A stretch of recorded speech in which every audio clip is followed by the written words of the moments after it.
Donc moi c'est Willy Rennery, j'ai fait MMI mais l'ancienne version, j'étais en SRC à l'époque. C'est de ça il y a à peu près 10 ans. Moi j'ai commencé par ça après mon bac, donc j'avais fait un bac en électrotechnique, ce qui n'avait rien à voir. Au fur et à mesure de mes relations et de mes amitiés, je me suis rendu compte que le marketing ça me plaisait bien. Donc on est tous allés dans cet IUT. Je sortais de mon sport-études après électrotechnique, etc. Et puis je me suis dit, je vais faire de la com. J'ai fait ma première année et je me suis rendu compte qu'il y avait des choses dedans qui me plaisaient et des choses qui me plaisaient moins. Notamment le réseau et le développement, c'était pas du tout ce qui m'intéressait. J'étais vraiment sur le côté esthétique et sur la stratégie marketing. Je me suis retrouvé à avoir des notes assez opposées, dans le sens où je pouvais avoir un 3 en réseau, mais je pouvais avoir 19 de moyenne en esthétique. Je travaillais énormément Photoshop, je travaillais énormément InDesign.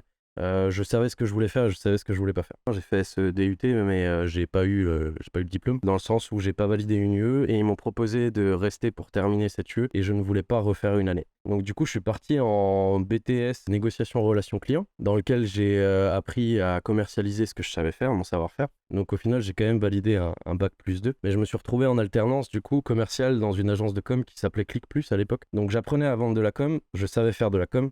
Et du coup, je me retrouvais plus en chargé de projet, à devoir gérer les projets avec les graphistes, etc. Et en même temps, à vendre les contrats.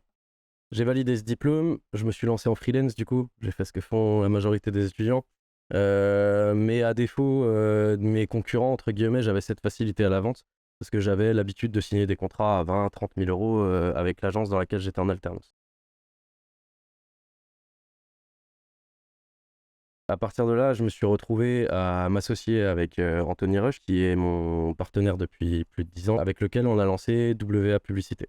On a travaillé d'abord dans des clubs, on faisait beaucoup de flyers, etc. Je faisais de la photo aussi, lui faisait de la vidéo de son côté. Et au fur et à mesure que les choses évoluaient, les chiffres d'affaires ont augmenté et on s'est retrouvé à devoir officialiser une structure un peu plus importante, c'est-à-dire que en micro-entreprise, il y a des plafonds qu'on ne peut pas dépasser. Donc du coup, on a optimisé en créant une SAS et cette SAS aujourd'hui, c'est WA Publicité et on est dans les bureaux de WA Publicité. WA Publicité, c'est une structure qui a 6 employés, qui a un apprenti, donc on est 7. On a notre cabinet comptable en sous-traitance et on va gérer des clients comme le groupe Barrière, les casinos. On a déjà travaillé avec l'UEFA pour l'Euro 2016, il me semble. On travaille un peu avec tout le monde. On se retrouve à avoir des clients qui sont vraiment très très importants et ensuite on va avoir des plus petits clients parce qu'on est capable de faire la com du salon de coiffure qui est à Mulhouse, l'appartement by Alexandre, petite dédicace. Mais voilà, aujourd'hui nous ce qu'on cherche c'est pas avoir que des gros clients, on cherche surtout à avoir de la fidélité et de la récurrence. Donc on fait en sorte de bosser correctement pour tout le monde et à recruter au fur et à mesure.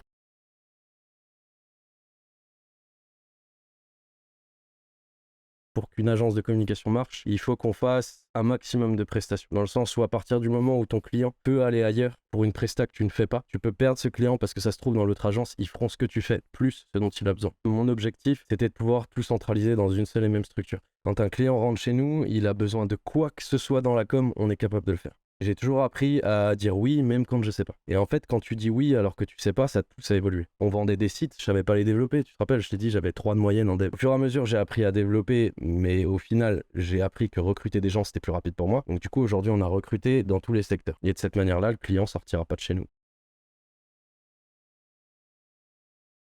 En fait, ce qui est primordial quand tu es un bon commercial, c'est d'écouter ton client. Il va parler avec ses mots, parce qu'il n'a pas du tout le langage technique que tu as, mais il va parler avec ses mots, et c'est à toi de comprendre ce dont il a besoin à partir de ce qu'il explique. Et ça va pas forcément aller dans des raccourcis, un nouveau logo. Même si ça doit durer 1 heure, même si ça doit durer 2 heures, une fois que tu as écouté ton client, montre-lui que tu t'intéresses quand il parle. Mais en fait, il faut vraiment l'écouter, lui poser des questions, rebondir sur ce qu'il dit, noter et avoir un esprit synthétique. Tu arrives à résumer tout ce qu'il a dit et répondre à son besoin à partir de produits. Et ça, c'est très important aussi, c'est que dans la com, on n'a pas de produit, on vend que du vent. On vend du visuel, on vend du digital, on vend de la vidéo.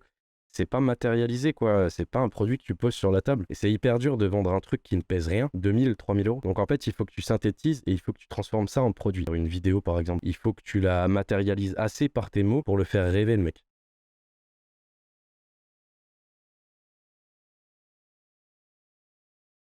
Donner de la visibilité à mes clients.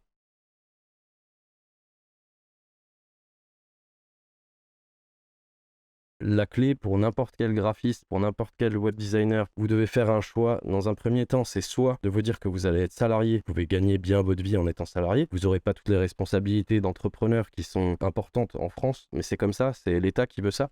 Et c'est ce qui fait qu'aujourd'hui, on est en bonne position sociale, je dirais. Mais par contre, vous avez le choix entre être salarié et pas avoir toute cette responsabilité, mais avoir une limite, ou alors être entrepreneur et être totalement libre de gagner ce que vous allez produire. Mais par contre, il faut travailler pour, parce qu'il n'y a personne qui le fera pour vous. Si vous décidez de vous lancer en entrepreneur, il faut non seulement que vous soyez bon là-dedans, mais en plus de ça, il faut que vous soyez bon commercialement. Et je pense que pour se lancer en freelance aujourd'hui, sortir de votre DUT et vous lancer en freelance, c'est un piège parce que vous allez vous faire bouffer par tout le circuit économique qui veut que les clients vont vous dire bah vas-y, fais-moi mon fly, fais-moi mon branding et puis je te paye 10% de ce que tu mérites, mais par contre, je te ferai de la pub. Donc en fait, il faut avoir le courage pour aller chez le client et lui dire bah voilà, bah votre logo, il vaut 1000 balles parce que je vais faire ça, je vais faire ça, je vais faire ça. Et à ce moment-là, la meilleure stratégie pour facturer tout ça, c'est de facturer à l'heure. Faut pas facturer un forfait au produit. Parce que si vous dites que vous facturez un forfait au produit, le client va se dire bah ça prend pas longtemps, ton logo, tu vas me le faire en 2 heures, donc si tu me factures 200 €, c'est déjà énorme. Non, non, je vais passer 15 heures sur ton logo et mon taux horaire, c'est celui-ci.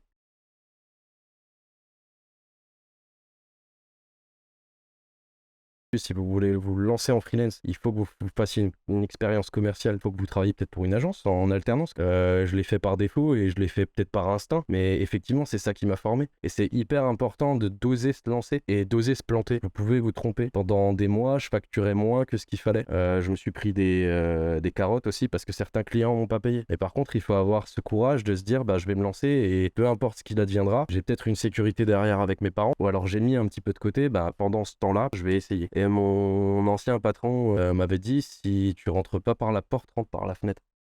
Le discours peut paraître hyper agressif parce qu'en réalité, parce que je fais tous les jours, le ça a été des semaines et des semaines de travail pour prouver qu'on était capable. Il y a peut-être des choses qu'on gère moins bien. Tu vois, en ce moment, on est sur de la campagne Google Ads, par exemple. Google Ads, pour des clients, on a 3 clients à gérer en Google Ads. J'avais un gars qui s'en occupait et qui est parti. J'ai repris toutes ces campagnes Google Ads, j'en ai jamais fait. Bah, ça fait des semaines et des semaines et des semaines que je suis au téléphone avec Google à implanter des balises, à regarder comment ça fonctionne, calculer les CTR. Peut-être que dans ce domaine-là, bah, là, à l'heure actuelle, je suis moins bon. Mais ce que je sais, c'est qu'aujourd'hui, je suis meilleur qu'il y a 2 mois.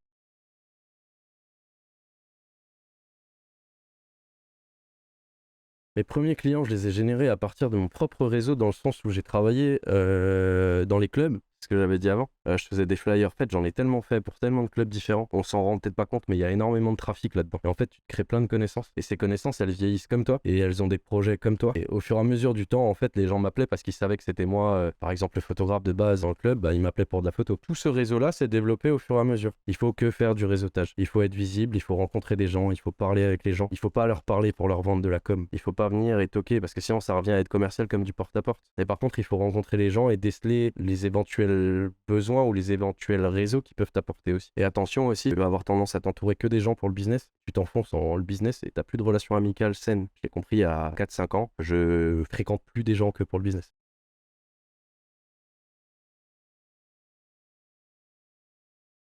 Non. Et ça, c'est mon gros problème, par contre. La question est super pertinente. Ça fait peut-être 6-7 mois que je me pose la question à commencer à dire non. J'ai jamais dit non à personne. J'ai jamais laissé le téléphone sans décrocher. J'ai toujours répondu à tous les SMS. Et j'ai jamais dit non parce que je me suis toujours dit, l'agence en a besoin. Osez dire non une fois que vous êtes à l'aise. Il y a des contrats que j'aurais dû peut-être refuser. J'ai travaillé pour un club qui a fermé. On n'était pas du tout sûr que ça allait fonctionner. J'ai dit oui et j'ai travaillé pendant 3 mois sans avoir de chèque. J'ai jamais été payé. J'ai perdu 6 000 €. Et des douilles comme ça, j'en ai pris 3-4 sur 10 ans, c'est quoi? Le fait de dire oui à tout m'a permis de faire 2 millions d'euros de chiffre d'affaires sur les 10 ans. Si j'avais dit non à plein de choses, j'aurais certainement divisé ça. Les pertes, elles sont évaluées à, je dirais, 30 000 €. Donc effectivement, il faut dire non, mais il faut aussi savoir prendre des risques.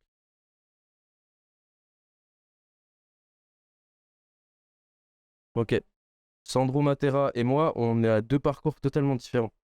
Mais par contre, ça prouve que n'importe qui peut se lancer. Moi, je me suis lancé dès le début. Je me suis lancé dès le début, je suis sorti de l'école et même quand j'étais à l'école, je commençais déjà. Et aujourd'hui, j'en suis là. Sandro Matera, il a fait EduxP, il a fait plein de choses avant et il s'est décidé, je veux pas dire d'erreur, mais peut-être il y a 5 ans ou 4 ans, de se lancer dans la com. Aujourd'hui, il a une agence qui tourne et il a un talent exceptionnel. Donc, peu importe le choix que vous faites, qu'il soit tôt ou tard, vous arriverez à vos fins si vous travaillez. Lui, il s'est plié en 14 pour y arriver et il y est arrivé. Donc, si vous avez besoin d'une expérience salariée avant de vous lancer dans l'entrepreneuriat, faites-vous une expérience salariée, c'est pas le mauvais choix. C'est pas parce que vous commencez à être entrepreneur à 30 ans que vous n'y arriverez pas. C'est pas parce que vous commencez à être entrepreneur à 18 ans que vous allez exploser comme Elon Musk. Pas du tout. En fait, tout est une notion de choix et de travail. Et sacrifiez pas trop votre vie quand même. Même si c'est passionnant et même si la com, c'est quelque chose qui vous rentre dedans, sacrifier pas trop votre vie.